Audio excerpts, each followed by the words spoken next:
7 days of advice I wish I could give my college self. I did this as a series on TikTok over 7 days and I got really good feedback, so I wanted to compile it all together for a YouTube video.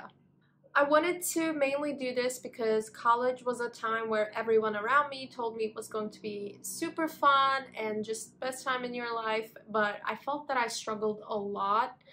And so I kind of love reflecting back and kind of realizing some of the things that if I knew could have made my life and my expectations of me a little bit easier, so I could have a better time and I could both come out a little bit more, I guess, successfully in my definition of success, and also had a little bit more fun and felt less anxiety about a lot of the things.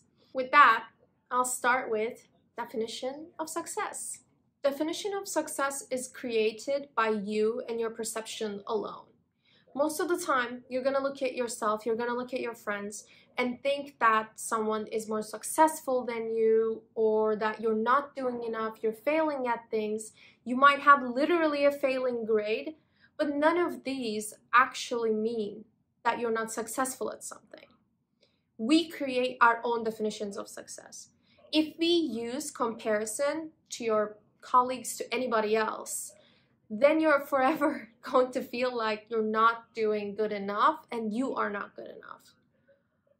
But instead of comparison to other people, if we base our definition of success on ourselves, on our circumstances, that's the only time we can get an actual baseline for how much we're improving, how much we're putting in work, and how far we're getting. For example, you may look at a colleague, you may look at a classmate and think that, wow, they're so good at this class. How are they always getting above a certain grade? You don't know their background. You don't know the help that they got. You don't know the struggles that they went through. So whatever you think of them, it's just not a good enough judgment. You're never gonna know someone's full story. The only story you actually know in all the details, all its glory, all its failure, is yours. So just compare yourself, to your past. And I think this is advice we all heard. Don't compare yourself to others. Just look at what you were doing yesterday and see if you've done any better. There's one more thing I want to add here. You might think what success looks like right now is going to be what success will be 10 years down the line for you.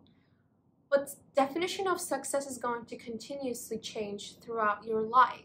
Things you want in life is going to always be evolving, always be changing. So don't feel stuck with a single definition of what success looks like. Maybe right now it is passing a certain class. That's completely great. But maybe in 10 years, it's going to be spending the most time possible with your family. So let yourself just do your best today. And as you're living life, just keep reflecting on what matters most to you and start putting the amount of work necessary into all those buckets that you have decided and not that society has told you that you need to be successful at. Second piece of advice I want to give is that you are not alone in your loneliness. College is a lonely time, but when you look around, it looks like everyone is having so much fun, they have a ton of friends, so you feel like you're the only one who doesn't have anybody around. But in reality, all of us just trying to get through the first time we are adults, we're on our own in life, and we're kind of putting on a front. And because everyone is feeling similarly, nobody breaks this barrier and comes out and says, hey, I'm feeling vulnerable. I'm a little scared. There are things I don't know how to do. Do anybody want to come and help me? Do you want to come spend time with me? So it's the tough thing to do, but the best way to beat this is first accepting that a lot of people feel loneliness in college, so you're not the only one. And then being able to put yourself out there authentically. You may be waiting for a friend to call, but they might also be waiting on you. And it depends on who is going to have the most courage to go ahead and take that first step, because in reality, you both need it. And with that, I'm going to segue into advice 3, which is ask for help.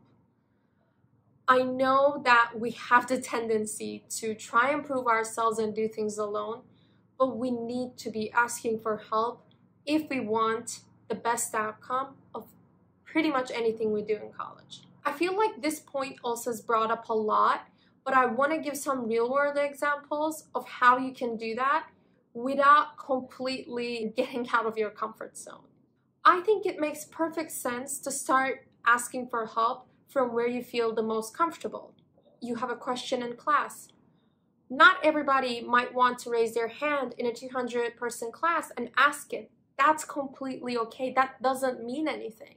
What you can do is go to the TA session afterwards and just mention your question to somebody who's similar age to you, who's been through this recently, and who can relate to you better without feeling like you're putting yourself out there in front of 200 people. You might be a part of a marginalized community.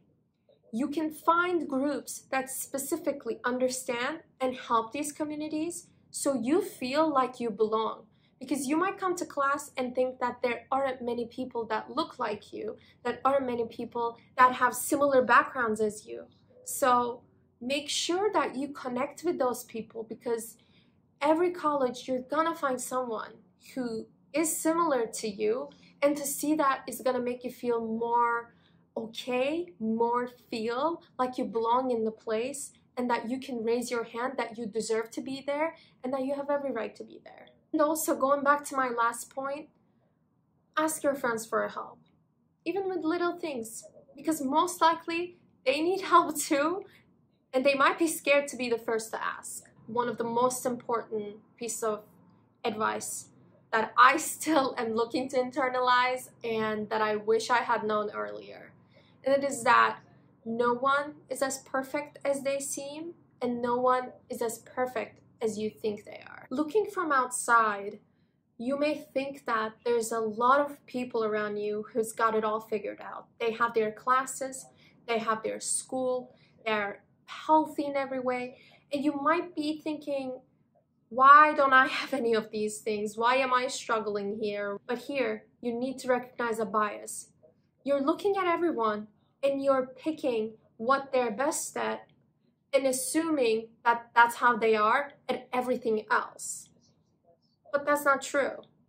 No one is perfect. Everyone is struggling with something. You might think that someone who has a ton of friends, who's always hanging around with people who never seem lonely, might be struggling in classes. You don't know.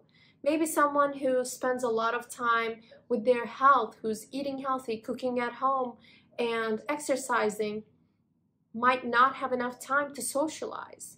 We all have 24-hour days, and none of us are going to be able to use it so efficiently where we get to accomplish everything we want to. So when you look around, especially on social media, realize that you're only seeing a certain slit of someone's life, and that it just does not represent the whole. And in times like these, what I remind myself are the things that I know I worked hard for and that I'm lucky with. We all have something that we got lucky with and that we have put in a lot of work and it paid off. Just remind yourself of that, because someone else is probably looking at you and thinking that they wish they had what you got.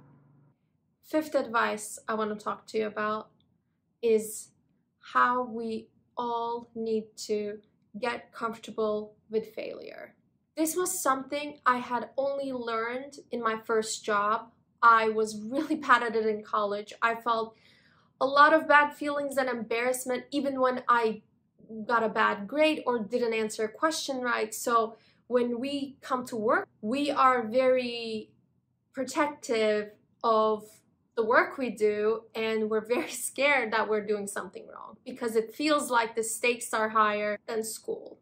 But getting comfortable with failing is the most important tool that you can develop early in your career or in college that will give you the courage to try new things so that you can put yourself out there and actually learn. Because especially once you start working, Nothing is taught to you like school. Everything you figure out through doing.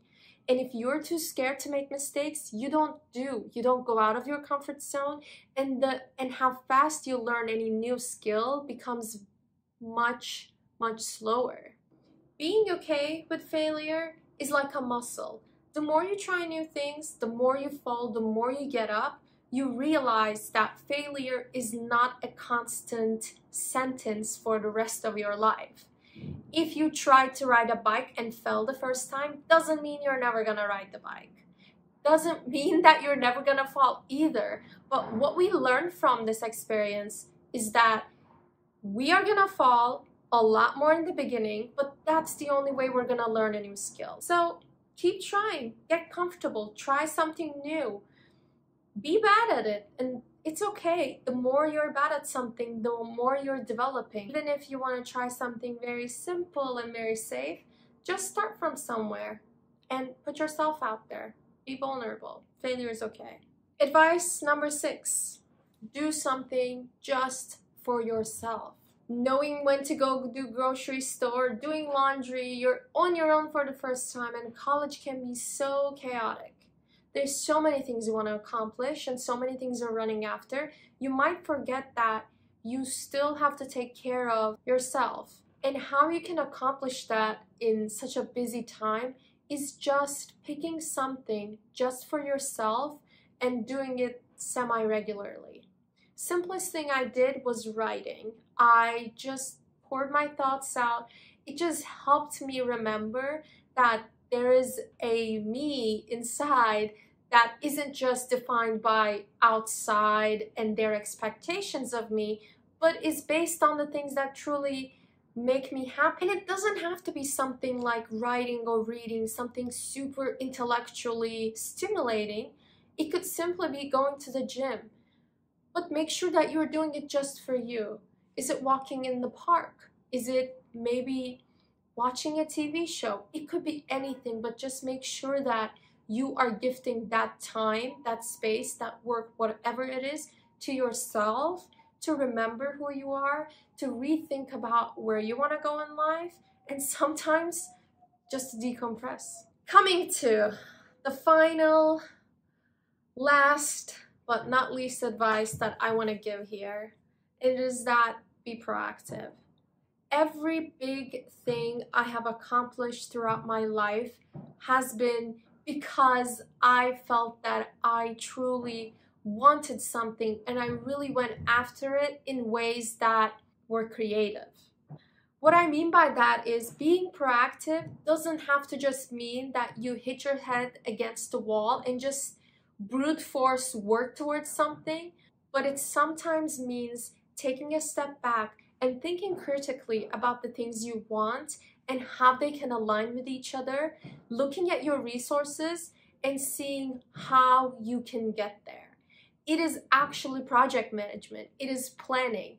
Proactivity feels like it's something that's done in a moment of time, but it's not like that. It is actually understanding what you're good at, understanding the resources you have, and using them together to get to the point you want to get to. I hope you guys enjoyed this. Let me know what you think. Leave a comment.